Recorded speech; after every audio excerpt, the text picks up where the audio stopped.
¿Cómo están? Muy buenas noches tengan todos otra vez. Y para los que se acaban de conectar. Bueno, como ustedes vieron, el tema de hoy es, no es bueno que el hombre esté solo.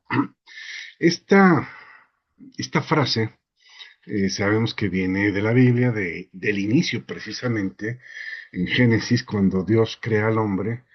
eh, lo primero que dice es, no es bueno que esté el hombre solo. Y dice, le haré ayuda idónea. Pero bueno, ahorita como vamos a corroborar con diferentes versículos, esto no nada más se aplica al matrimonio, porque, bueno, esta cita normalmente la aplicamos al matrimonio, pero se aplica pues, en todos los ámbitos. Bueno, ya hemos visto, hemos leído y hemos aprendido que la Biblia hace una alusión de la iglesia como si fuera el cuerpo de Cristo. El cuerpo de Cristo está formado por muchos miembros, siendo Cristo la cabeza. Entonces, somos, siendo un solo cuerpo, somos eh, muchos miembros, yo creo que ahorita lo vamos a leer, y nos necesitamos unos a los otros. O sea, por eso es que cada dedo está en el lugar que debe de estar, porque se necesita en ese lugar, tienen un propósito. Cada miembro en el cuerpo tiene un propósito. Y el propósito al final de todo es servir al cuerpo, ¿verdad? Entonces, estamos para servir al cuerpo, cada uno de nosotros, y eh, yo necesito de ustedes y ustedes necesitan de mí. Bueno, vamos a leer Lucas 10:1 y aquí es un principio que Jesús pone en, ¿cómo se llama? Con los apóstoles como enseñanza cuando los envía, porque primero iban con Jesús a todos lados y después cuando Jesús ya consideró que podía enviarlos solos, entonces ¿qué hizo? Los envió de dos en dos. Vamos a leerlo. Dice en Lucas 10:1, dice, y después de estas cosas designó al Señor aún a otros 70, los cuales envió de dos en dos delante de sí a toda ciudad y lugar a donde él había de venir. Esto está bien interesante, ¿no?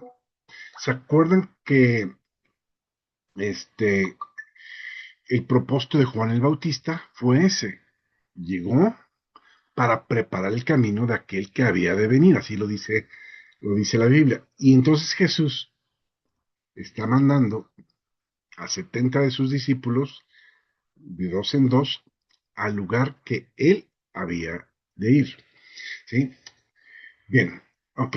Hay un mito hollywoodense, puedo decirlo, que es el mito del llanero solitario. Bueno, a lo mejor las generaciones nuevas no tienen ni idea de quién es el llanero solitario, pero bueno, algunos crecimos con esa serie que había, pues, con personas y en caricaturas también se hizo la serie, ¿verdad? Eh, y alguien decía, pues aún el llanero solitario no estaba solo, traía a su compañero, ¿no? Al toro, al indio, ¿verdad? Entonces, por más que admiremos a los triunfadores solitarios, la verdad es que nadie ha podido hacer solo algo de valor.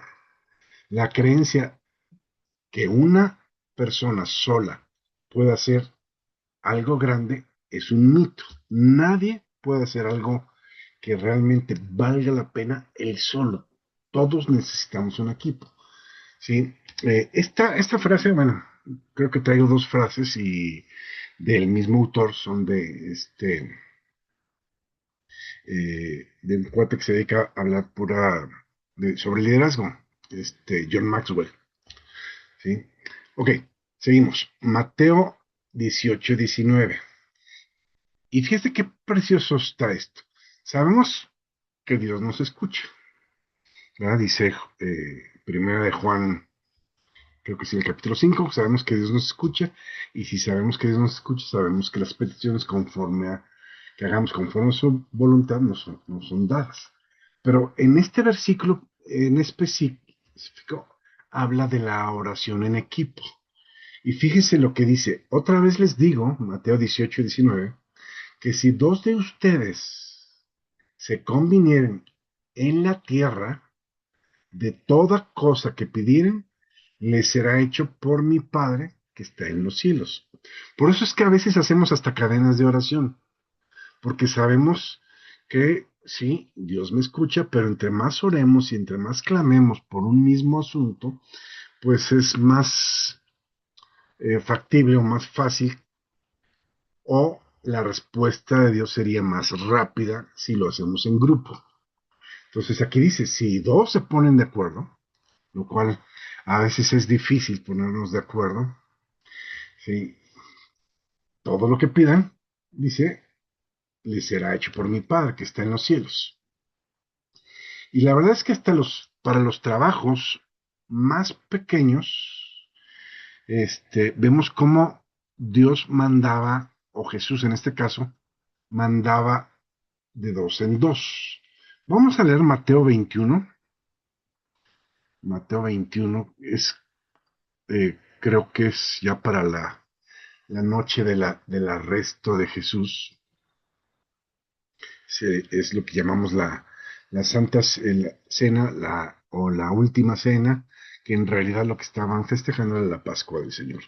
La Biblia dice que Jesús es nuestra Pascua, ¿verdad? Porque él es nuestro Cordero Pascual. Él murió por nosotros. Ok, fíjense, dice, cuando se acercaron a Jerusalén, vinieron a Betfagé, al monte de los olivos.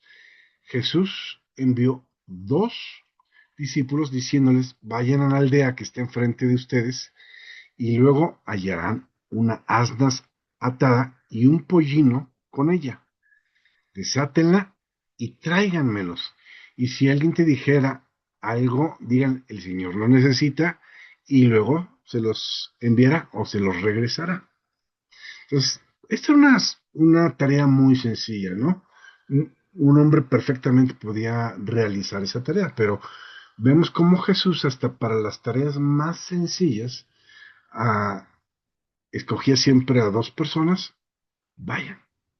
Y ahorita lo vamos a leer, ¿no? Como dice Eclesiastés, dice, mejores son dos que uno, obtienen mejor paga, si uno cae y el otro lo levanta. Creo que lo trae, ahorita lo leeremos. Marcos 6:7. Dice, y llamó a los 12 y comenzó a enviarlos otra vez, de dos en dos, y les dio poder sobre los espíritus inmundos. Ahora, aquí hay un punto. Nadie, este es una cita también de John Maxwell, nadie es un equipo completo. Nos necesitamos unos a otros. Usted necesita de alguien y alguien necesita de usted. No somos islas. Para hacer que la vida funcione, tenemos que descansar y apoyar, relacionarnos y responder, dar y recibir, confesar y perdonar, alcanzar, abrazar y confiar. Como ninguno de nosotros es un todo, independiente y autosuficiente, capaz de todo o todopoderoso, dejemos de actuar como si lo fuéramos. La vida es demasiado sola para que juguemos este papel tan tonto, queriendo hacer las cosas por nuestra propia cuenta. El juego se ha terminado. Vamos a vincularnos mutuo, ¿sí? Entre ustedes y yo, ¿no? O entre todos nos necesitamos, ¿sí? Hasta los mecánicos tienen su chalán para que vaya y les traiga las herramientas cuando él está trabajando. Todos necesitamos de alguien. Y aquí hay un punto bien interesante. ¿Se acuerdan del derramamiento del Espíritu Santo? Pues el derramamiento del Espíritu Santo se da cuando ellos estaban unánimes orando. O sea, puedes poner creo que ahí estaban 120 personas en ese aposento alto. Tú puedes juntar a 120 personas para que oren, pero una cosa es que oren 120 personas y otra cosa es que oren unánimes, en un mismo sentir, por una misma cosa y puestos de acuerdo. ¿Se acuerdan? Ahorita lo acabamos de leer. Si dos se ponen de acuerdo, y aquí estaban de acuerdo esos 120 Y como respuesta tenemos el derramamiento del Espíritu Santo. Vamos a leerlo, si me acompañan en Hechos, capítulo 1, verso 4. Fíjense, y estando juntos, ¿se acuerdan que Jesús muere en la cruz, baja al infierno, le arrebata las llaves del reino a Satanás, es resucitado al tercer día y luego se les aparece en diferentes ocasiones a los apóstoles? Y una de las últimas es esta.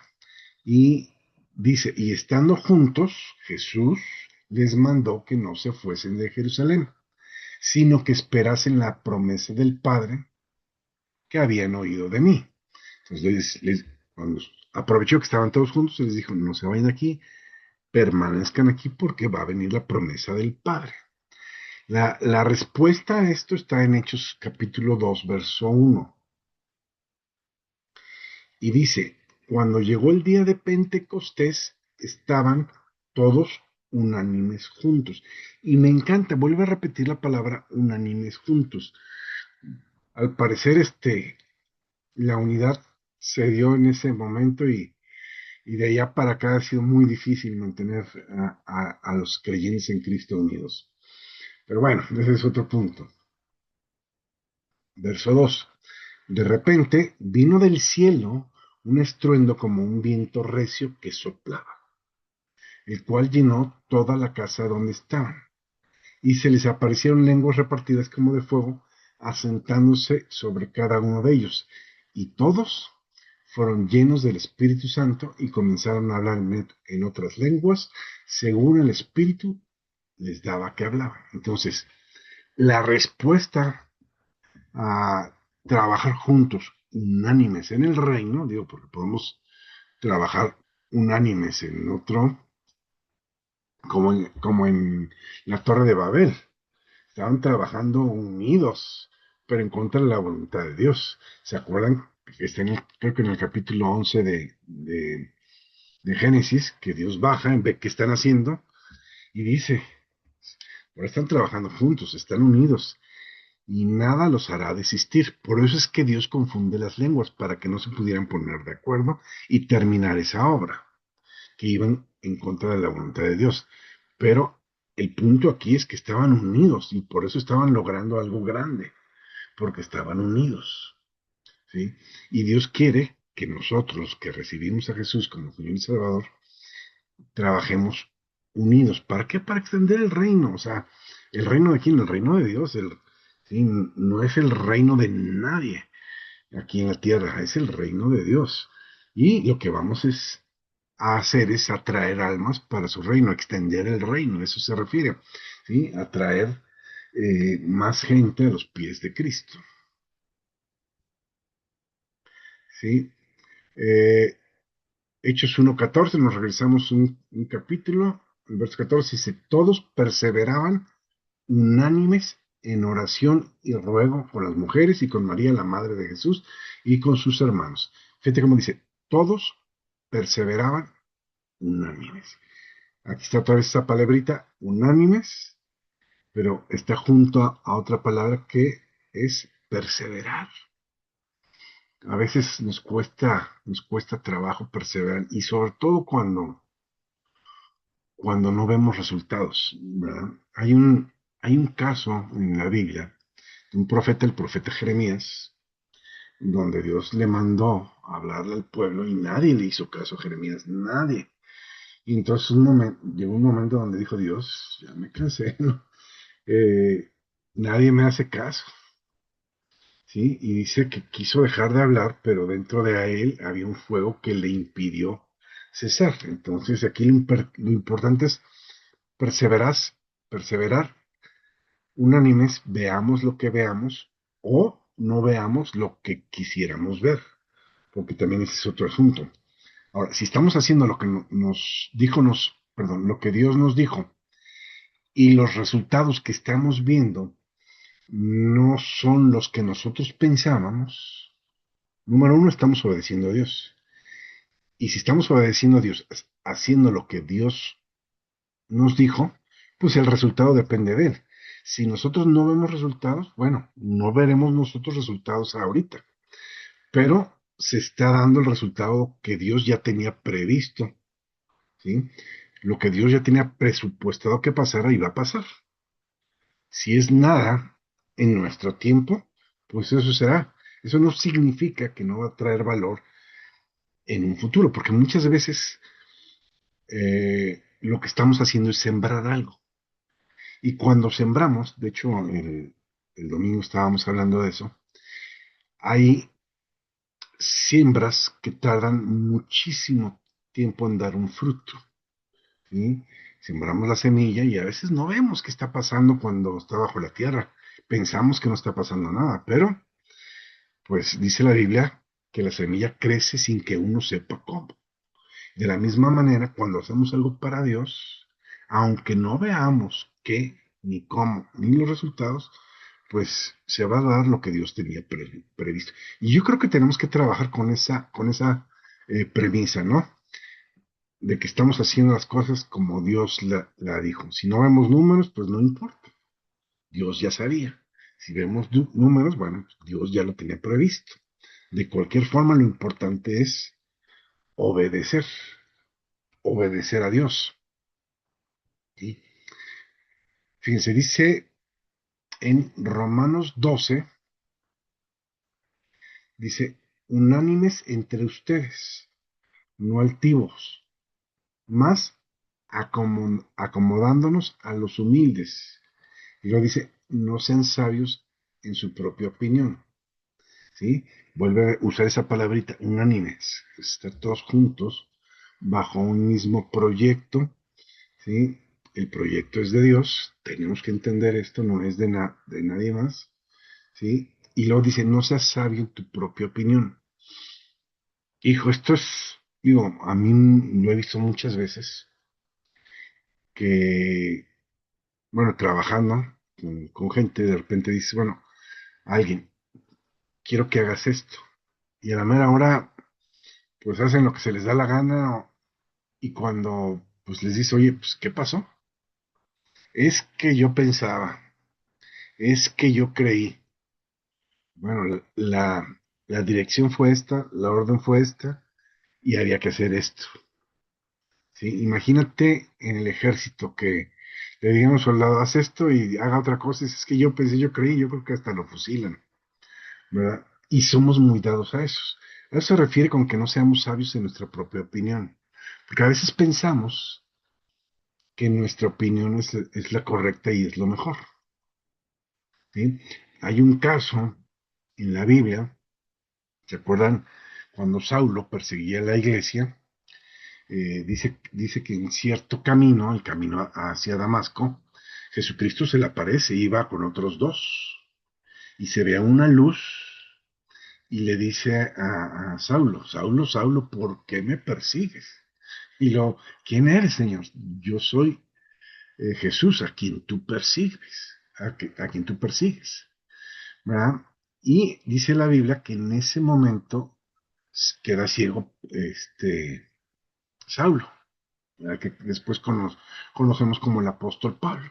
Él queda ciego y entonces Dios le habla a un siervo, a uno de sus discípulos, y le dice, ve a la calle fulana de tal, a la casa fulana de tal, porque ahí está Saulo, Saulo de Tarso, y él ha visto en una visión que un hombre llega y le pone las manos. Entonces necesito que vayas con él, que ores para que sane de su vista. Es Ananías, le dice Ananías.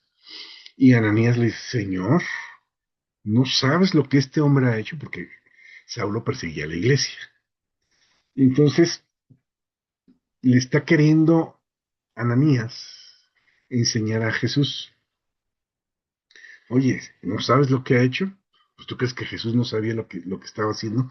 Precisamente por eso se le apareció y por eso le dice, ¿por qué me persigues? Pero este hombre, ahí está la parte de ser sabio en nuestra propia opinión.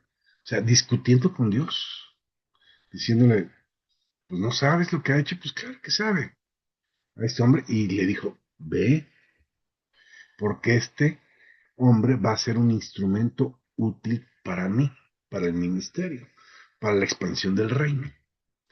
llega y dice, hermano Pablo, o Saulo, todavía no era Pablo, Cristo te sana. Y en ese momento las escamas caen, puede volver a ver y se convierte en un ferviente seguidor de Cristo. De hecho, el Nuevo Testamento, no sé si es el 40 o el 60% del Nuevo Testamento fue escrito por Pablo. ¿Sí? Filipenses dice, solamente que conversen como es digno del Evangelio de Cristo. ¿Para qué? O sea que vaya a verles, o que esté ausente, está hablando Pablo, oiga de ustedes que están firmes en un mismo espíritu, unánimes, combatiendo juntamente por la fe del Evangelio, o sea, trabajando juntos, ¿sí? Dios, a lo mejor hoy te va a usar a ti, mañana a mí, pasado a aquel, y ya, no pasa nada, pero a veces hay un ego en ciertas personas y un espíritu de protagonistas que quiere ser ellos los protagonistas. O sea, sí trabajan en unidad, pero si todos trabajan bajo mi cobertura, y no, es como Dios diga y a quien Dios le diga. Y Dios no usa siempre la misma persona porque precisamente somos un cuerpo. Alguna vez va a usar este dedo y algunas veces va a usar este otro dedo. ¿Sí? A veces va a usar el olfato, a veces va a usar la vista, a veces va a usar el oído. ¿Sí? Dios sabrá. Lo importante es que la obra de Dios eh, se haga. Y pensando, ¿no?, en lo que dijo Pablo, que todos compareceremos ante el tribunal de Cristo y que todo lo que hemos hecho, pues Dios lo va a probar por fuego.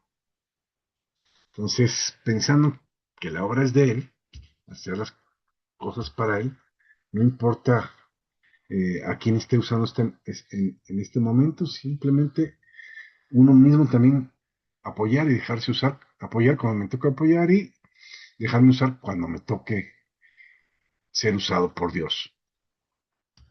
Ok, Filipenses capítulo 2, verso 2.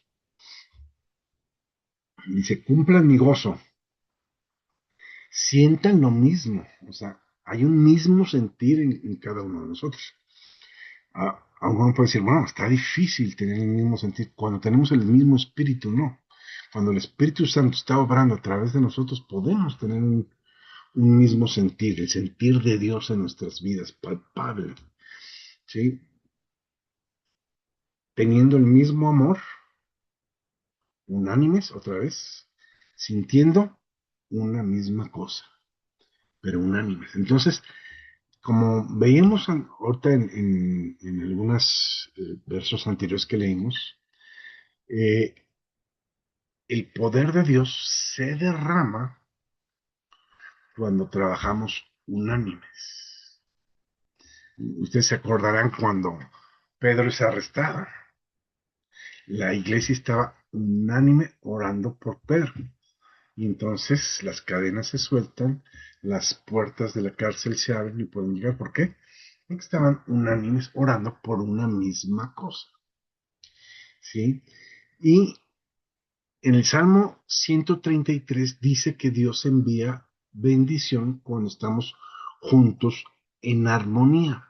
Ahorita lo vamos a leer, pero me gustaría que definiéramos qué es armonía para estar todos en el mismo plano.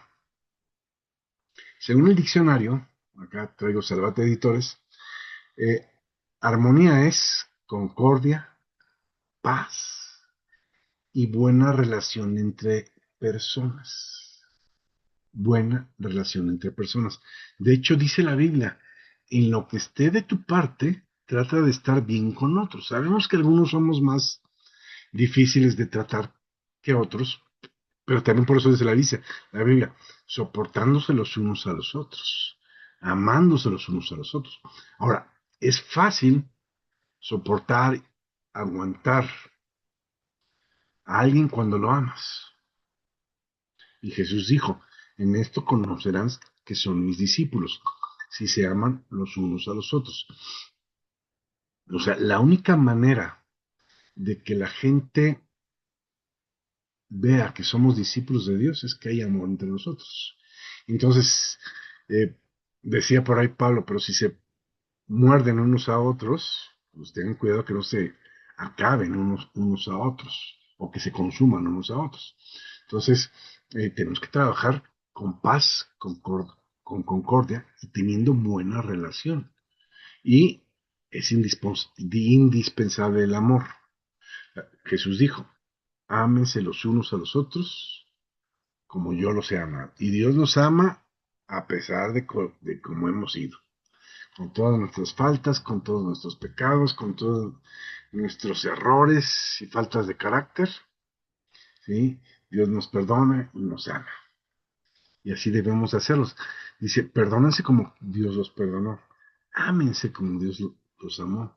Y no dice, no, pues aman nada más a los que son buena onda, a los que se portan bien contigo. Pero si alguien fue gacho, ese no lo ames. No, hay que amar a todos. Ok, entonces les dije que íbamos a leer el Salmo 133. Dice, miren cuán bueno y cuán delicioso es que habiten los hermanos juntos en armonía. O sea, cuán bueno y cuán delicioso es cuando hay armonía. Y quedamos que armonía es buena relación entre personas. Que cuán bueno y qué delicioso es que haya buena relación entre personas, ¿sí? Que habitemos juntos en armonía, dice ahí. Verso 2 hace una analogía, dice, cuando estamos juntos en armonía, es parecido, dice Jesús, dice la Biblia, como el buen óleo sobre la cabeza, la cual desciende sobre la barba de Aarón, y baja hasta el borde de sus vestiduras, como el rocío de Hermón que desciende sobre el monte de Sión, porque ahí envía Jehová bendición y vida eterna. Estamos hablando que somos un cuerpo en Cristo.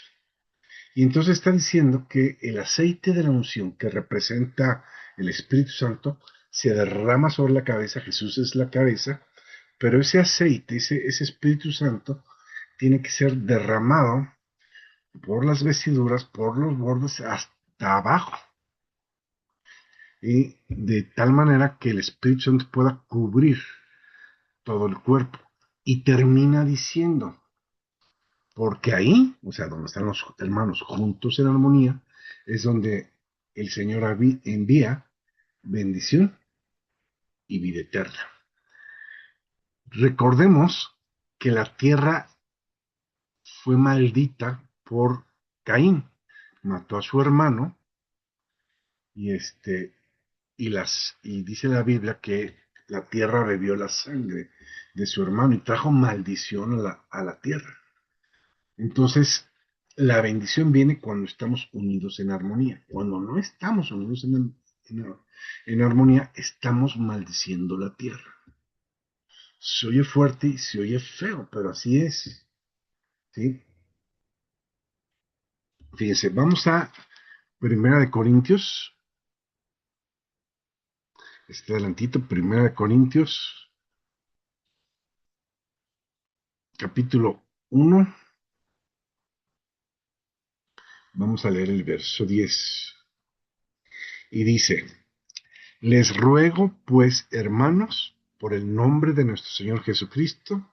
Fíjate cómo empieza, o sea, tremendo el hermano Pablo rogándonos a nosotros, rogándole a la iglesia. Les ruego por el nombre de nuestro Señor Jesucristo que hablen todos una misma cosa, o sea, la palabra va a ser lo más fácil, que hablemos lo mismo, y que no haya entre nosotros divisiones, sino que estén perfectamente unidos en una misma mente y en un mismo parecer. ¿Sí? Ok. Eh, Colosenses capítulo 2 verso 2. Creo que con esta cita vamos a terminar porque creo que ya se me fue el tiempo. Colosenses 2:2 dice, para que sean confortados sus corazones unidos, otra vez la palabra, unidos en amor. O sea, fíjate, todos tenemos problemas. Jesús dijo, imposible es que no haya problemas. Pero dice la Biblia que cuando estamos unidos en amor, vamos a ser confortados o van a ser confortados nuestros corazones. Sí, lo voy a volver a leer. Para que sean confortados sus corazones, unidos en amor y en toda riqueza de cumplido entendimiento para conocer el misterio de Dios y Padre de Cristo. Fíjate, o sea, cuando andamos unidos en amor, somos confortados, pero aparte, dice, podemos conocer el misterio de Dios y el Padre del Señor Jesucristo. O sea, Dios nos va a revelar sus secretos, nos va a revelar su palabra cuando estemos unidos en amor. Necesitamos. Jesús dijo, Padre, que sean uno, como tú y yo somos unos, que ellos sean uno para que el mundo crea. O sea, esa fue la última oración que Jesús hizo antes de ser crucificado. Oró por la unidad del cuerpo de Cristo, por la unidad de nosotros los creyentes. Amén. Bueno, con esto terminamos. Gracias por haberme escuchado. Nos vemos la siguiente semana, si Dios lo permite. Y vamos a terminar, como siempre, con una